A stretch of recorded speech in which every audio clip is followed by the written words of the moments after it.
छात्रों नमस्कार। आज हम कर्मधारय समास पढ़ेंगे। कर्म आपको समास के बारे में बताया था। अवयवी भाव समास, तत्पुरुष समास, द्वंद्व समास और बहुब्रीहि समास। तो मैंने तत्पुरुष का भेद जो बताया वो कर्मधारय बताया कि तत्पुरुष का भेद कर्मधारय होता है और कर्मधारय का भेद होता है द्विगु समास। तो आज हम जो तत्पुरुष का भेद कर्मधारय है उस कर्मधारय को पढ़ेंगे। इस समास में पूर्व पद, पहला पद विशेषण और उत्तर पद विशेष्य होता है। कर्मधारय के अंदर पूर्व पद विशेषण और उत्तर पद विशेष्य होता है। दोनों ही पदों में, चाहे पूर्व पद हो चाहे उत्तर पद, दोनों ही पदों में समान विभक्तियां होती हैं। इस समास के चार भाग हैं, इसको चार भागों में बांटा गया है। पहला इसका भाग है विशेषण विशेष्य कर्मधारय समास। जैसा कि कर्मधारय को हमने डेफिनेशन ये किया कि पूर्व पद विशेषण और दूसरा उत्तर पद विशेष्य, तो इसको चार भागों में जो हमने बांटा वो विशेषण और विशेष्य कर्मधारय है। तो इसमें देखिए मैं कुछ उदाहरण के अनुसार समझा रहा हूं। पीतम अम्रम इति, ये पीतम अम्रम जो शब्द है, पीतम जो है विशेषण है और अम्रम है विशेष्य है। तो पूर्व पद विशेषण और दूसरा विशेष्य है, इसको समस्त पद बनाएंगे तो पीतांबरम। वीरः पुरुषः इति, वीर पुरुष है। महान पुरुषः इति, महापुरुष है। महान राजा इति, महाराजा। तो ये कर्मधारय में विशेषण हो गए। पीतम, वीर, महान, महान ये विशेषण और ये विशेष्य हो गए अम्रम, पुरुष है, राजा। तो इस तरह से विशेषण और विशेष्य ये कर्मधारय समास है जिसका ये रूप बनता है। इसी का दूसरा भाग हमारा आता है उपमान उपमेय कर्मधारय, जिसमें एक उपमान होता है और एक उपमेय होता है। तो जो शब्द विशेषता बताता है वह कहलाता है उपमान और जिसकी विशेषता बताई जा रही है वो उपमेय कहलाता है। इस तरह से देखिए घन इव श्याम है, घन इव श्याम, घन श्याम है। चंद्र इव मुखम, चंद्र मुखम।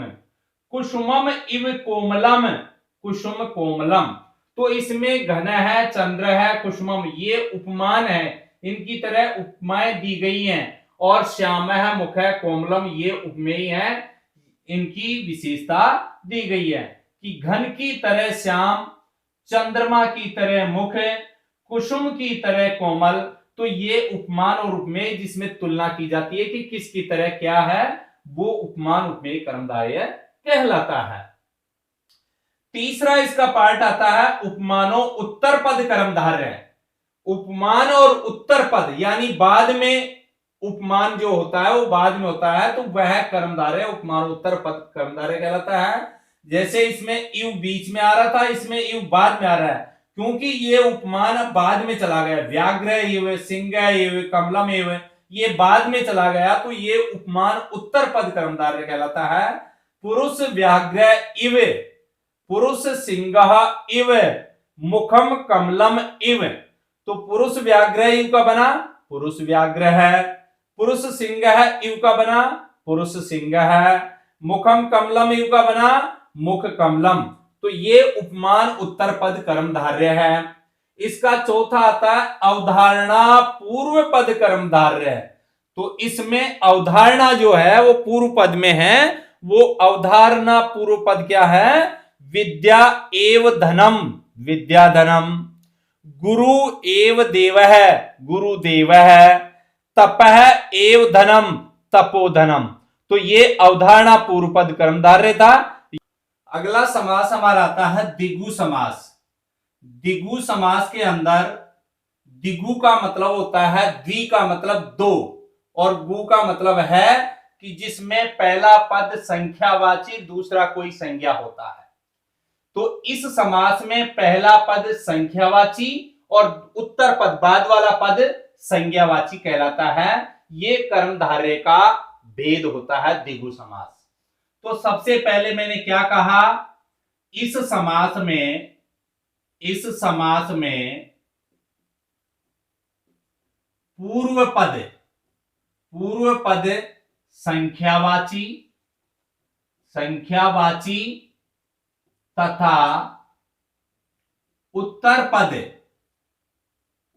पद संज्ञावाची होता है, संज्ञावाची होता है। यह समास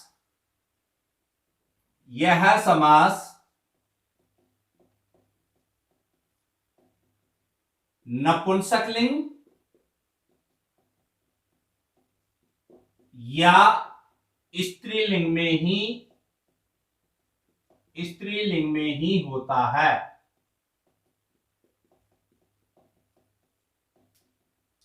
यह समास नपुंसकलिंग या स्त्रीलिंग में ही होता है। इस समास में हमेशा षष्ठी विभक्ति का प्रयोग किया जाता है। इस समास में हमेशा षष्ठी विभक्ति का प्रयोग किया जाता है। इसको उदाहरण से समझिए, जैसे त्रिभुवनम,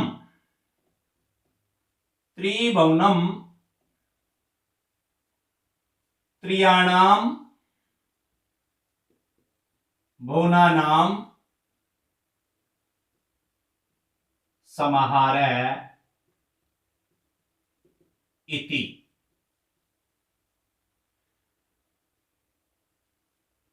पंच रात्रम पंचानाम रात्रिणाम समाहारः इति। पंचवटी पंचानाम वटानाम समाहारः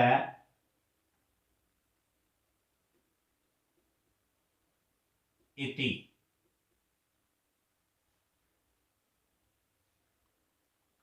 अष्टाध्यायी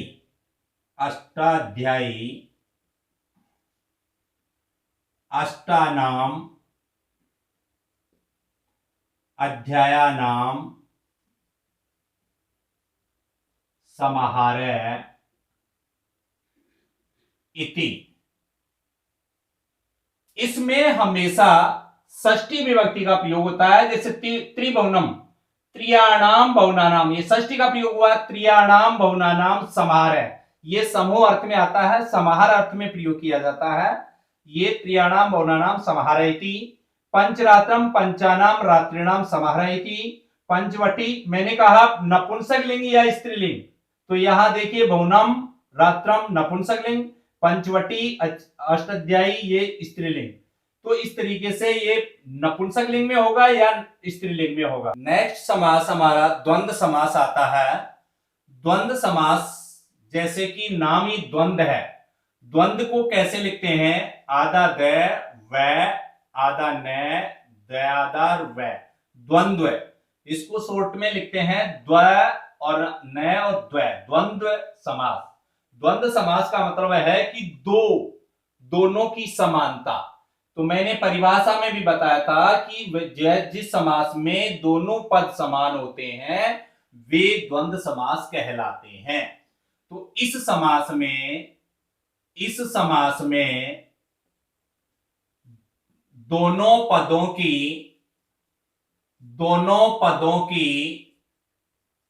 समानता होती है, इस समास में समस्त पद बनाते समय, इस समास में समस्त पद बनाते समय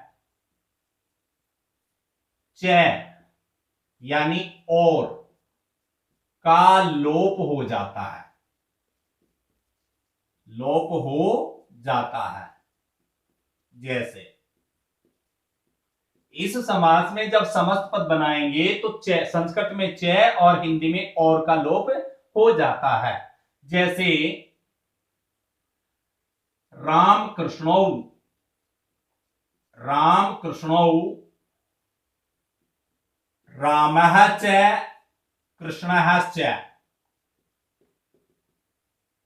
विग्रह जब करेंगे तो च दोनों शब्दों के बाद में आएंगे, जब समस्त पद बनाएंगे तो च का लोप हो जाएगा। राम कृष्णो जो बाद का शब्द है उसी के अनुसार दो वचन है तो द्विवचन की विभक्ति इसमें लग जाएगी। सीता रामौ, सीता रामौ, सीता च रामः च।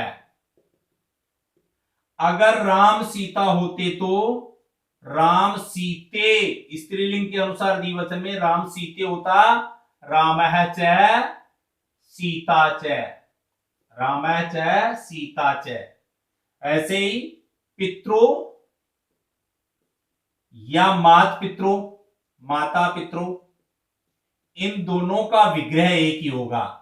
जैसे माता च पिता च, इसका समास बनाएं तो पितृ भी कर सकते हैं, माता पितृ भी कर सकते हैं, लेकिन विग्रह करेंगे तो दोनों का माता च पिता च ही होगा। अगर बहुत सारे हों, कंद मूल फलानी, कंद मूल फलानी, तो इनका आएगा कंदम च मूलम च फलम च, कंदम च मूलम च फलम च, तो ये विग्रह होगा इसका। तो ये हमारा द्वंद्व समास है जिसके अंदर जितनी वचन होते हैं उसी के अनुसार विभक्ति काम में ली जाती है। जैसे दो वचन थे तो यहां सब में द्विवचन ने काम में लिया, और यहां बहुवचन था तो यहां बहुवचन काम में लिया। तो ये द्वंद्व समास है जिसमें दोनों पद समान होते हैं, राम और कृष्ण दोनों समान है, सीता और राम दोनों समान है, दोनों पदों की समानता होती है। समस्त पद बनाते समय च का लोप हो जाता है, ये द्वंद्व समास है। हमारा अगला समास है बहुब्रीहि समास। बहुब्रीहि समास में दोनों ही पदों की प्रधानता नहीं होती। इस समास में दोनों ही पद प्रधान नहीं होते, बल्कि इनकी जगह कोई अन्य पद की प्रधानता होती है, वह बहुब्रीहि समास कहलाता है। जैसे उदाहरणों से समझेंगे हम, दशाननः, दशानन 10 आननानि यस्य से, तो इसमें पूर्व पद 10 उत्तर पद आननानि, इन दोनों ही पदों की प्रधानता नहीं है। 10 है मुख जिसके वह, अर्थात कौन, रावण, तो यहां रावण की प्रधानता है तो अन्य ही पद की प्रधानता है। 10 आननानि यस्य स रावण है। चक्रपाणि, चक्र है पाणो यस्य स है विष्णु, चक्र पाणो यस्य स विष्णु। चंद्रशेखर है, चंद्र है शिखरे यस्य स शिव है। लंबोदर, लंब है उदय यस्य स गणेश है। रघुकुल जन्मा, रघुकुले जन्म यस्य स अर्थात रामचंद्र है। तो ये हमारा बहुब्रीहि समास, और इसी के साथ में समास वाला टॉपिक समाप्त। यदि आपको हमारा ये वीडियो पसंद आए तो इसे लाइक करें, अपने दोस्तों के साथ में इसे शेयर करें, और साथ ही साथ हमारे संस्कृत क्लासेस चैनल को सब्सक्राइब करें।